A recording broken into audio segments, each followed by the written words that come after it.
Irmãos e irmãs, temos a graça de rezarmos hoje esta Eucaristia, o 10º domingo, depois de Pentecostes. Ouvimos a primeira leitura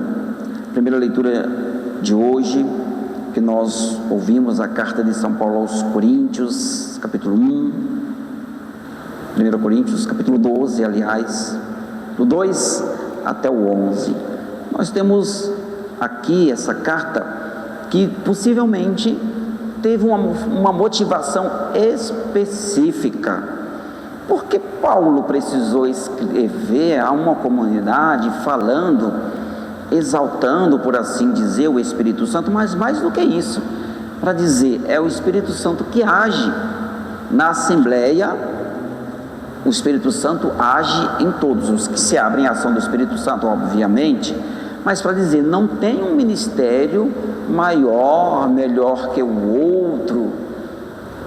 É o pregador, é o padre, é o diácono, é o fulano, é o cicrano, é o que lê, é o que proclama, é o que prega.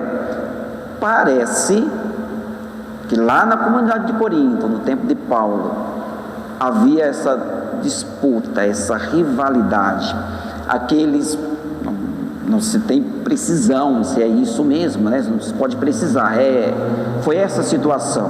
Mas parece que havia rivalidades entre aqueles que coordenavam a comunidade, os que só participavam da assembleia, os que tinham o dom da pregação, da palavra, de cura. Ou seja, esses ministérios mais espetaculares, por assim dizer, porque aparecia mais, parece que essas pessoas que tinham esses carismas estavam como que ou maltratando, ou se ufunando demais, né? As palavras se ufunando-se, né? Crescendo, se elevando sobre os outros.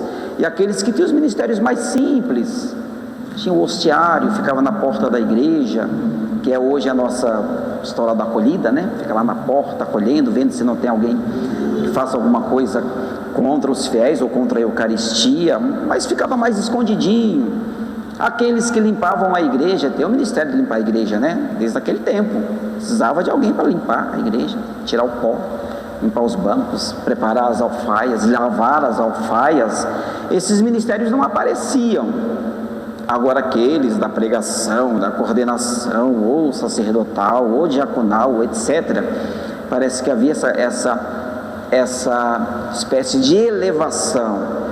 E Paulo vem dizer, escuta, isso não pode haver na comunidade, porque a rigor, não é você que faz isso, essa boa obra, a obra que você faz, não é você que faz, mas é Deus que faz, é o Espírito Santo que está fazendo, você é apenas um instrumento que é usado, e que depois de usado, isso é uma comparação que fica até um pouco tosca, mas essa é a realidade. Usou, acabou, usa-se outro instrumento, não é verdade? Por exemplo, tem um padre numa paróquia, fica lá 10 anos, que seja, mas acabou o ministério dele, ou por morte, ou por transferência, a igreja, é só um exemplo, tá? A igreja vai fechar? Não vai ter mais igreja ali? Não, vem outro, e a obra continua.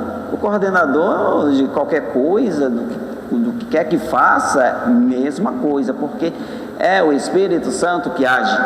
Somos apenas instrumentos. O Senhor Jesus vai dizer, somos servos inúteis. Quando nós fizermos aquilo que nos é cabível, o que nos é dado a ser feito, a realizar a nossa missão. Portanto, há diversidades de carisma, glória a Deus, por isso que a igreja é tão bonita, e por isso há espaço para todos, porque há diversidade, há diversos carismas, mas é o Espírito Santo que age em todos. É o Espírito Santo que age na senhorinha, no senhorzinho que limpa a igreja antes da missa começar, é o mesmo que age no pregador, é o mesmo que age no sacerdote, no bispo, e tanto faz. É sempre para a maior glória de Deus que o Espírito age através de nós. 1 Coríntios, como nós ouvimos, capítulo 12. O Evangelho vai nessa mesma linha também, é o ensinamento da humildade e da simplicidade. Jesus coloca nesse Evangelho 9 até o 14, a necessidade de sermos humildes para alcançar a graça do perdão, porque se tem uma coisa que nos afasta da graça do perdão, é a soberba, é o orgulho. Quando nós vamos em alguma pregação ou tem alguma formação e dar-se exemplos, né? E sobretudo quando fala de conversão, mudança de vida, o que tem que fazer, precisa melhorar. Ó, fulano, é para você isso aí, viu?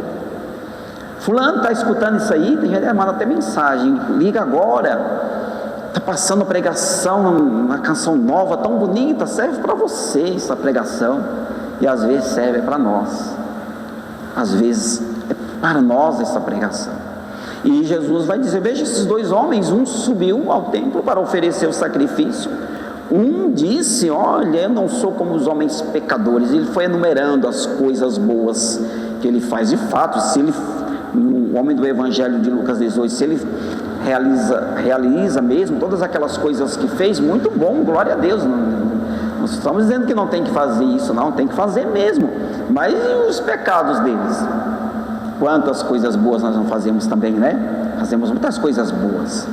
E as coisas ruins, as coisas más, as coisas indecorosas, essa nós não falamos.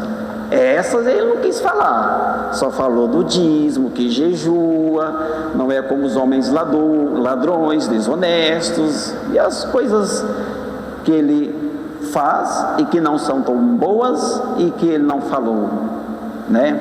Assim, caríssimos irmãos e irmãs, aprendemos de nosso Senhor Jesus Cristo a humildade para alcançarmos a graça da salvação, porque quem se eleva será humilhado, e quem se humilha diante de Deus, reconhecendo as suas misérias, será elevado, não por causa do pecado, obviamente, mas porque reconheceu suas misérias, procurou converter-se delas, tornou-se uma nova criatura, um homem novo, uma mulher nova, e aí entrou no caminho da salvação. Louvado seja nosso Senhor Jesus Cristo.